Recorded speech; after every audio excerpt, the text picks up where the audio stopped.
Um, yeah, perhaps maybe we should go through each one just in terms of where things are now. Obviously, the next one being relations to nature. Yeah. It's a daily headline. Yeah, it Mm. should be a daily headline anyway.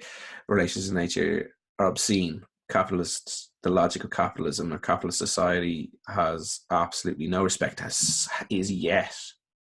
This is late capitalism apparently, and it is yet to internalize the costs in its terms, the costs of the ecosystem.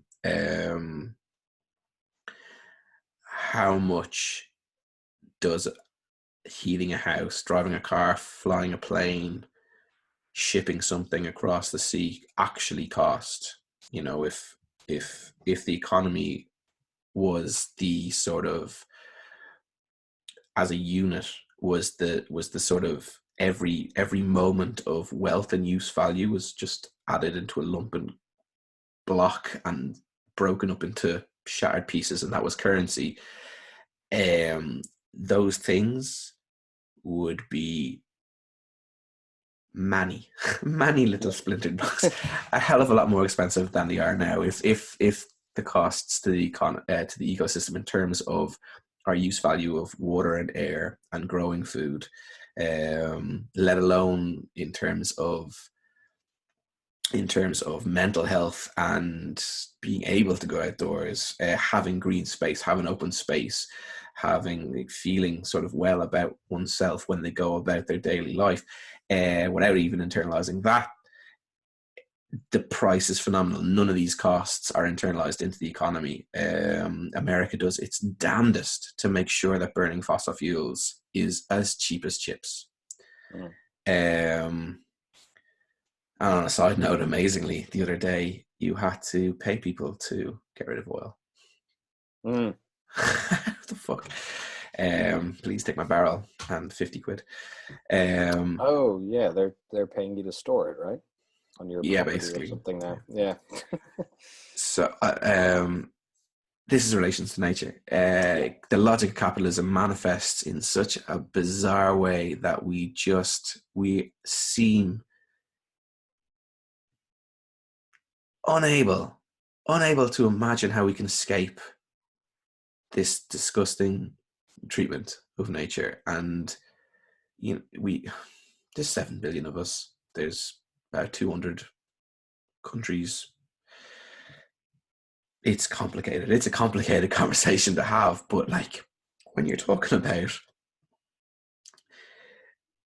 over the next century, just like human existence getting to the point of becoming like incredibly precarious after thousands of years, and only up to the last 100, if even years, that this situation has really come to bear. That's, if you internalize it into a healthy economy, in the last 50 years, we've probably spent the next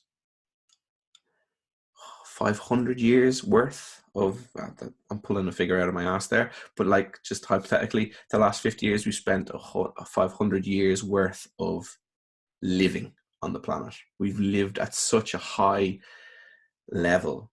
We've just, I mean, like people talk about that already in terms of our grandchildren's generations. Like we've spent their allowance, and Yeah. they're going to have to There. spend like the allowance of generations. Like that's going to run out, you know.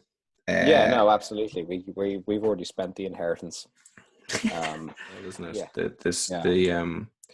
Because I think what the the the point, the moment before we get to sort of that key initial moment, um, is relations in nature, and I mean, it almost, I mean, it goes without saying that you would hope a socialist, the relations to nature under socialism, I mean, the barbarism of capitalist relations to nature is on our doorstep. Another 1 or 2 or 3 degrees of global warming, and the gas in the air ignites, and Mm. it rains fire.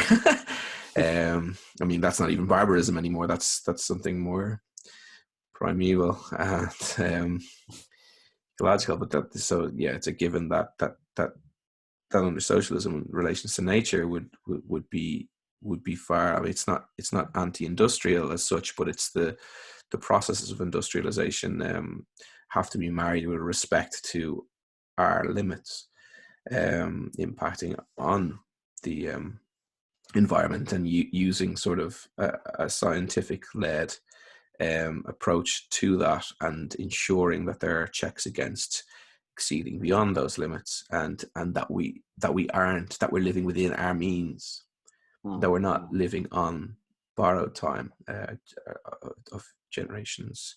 If we can even save the situation as it stands.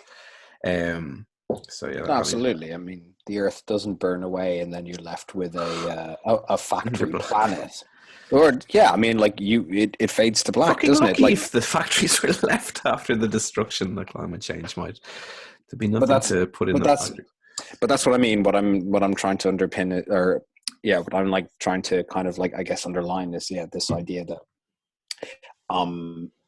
it's not necessarily completely doing away with some of the outcomes of these innovations that have led to industrial revolution, etc., and onwards, but it's from that having a sterner or having a more informed understanding of, as you said, the impact that by going completely unregulated, we are slowly teetering off the coil, so to speak.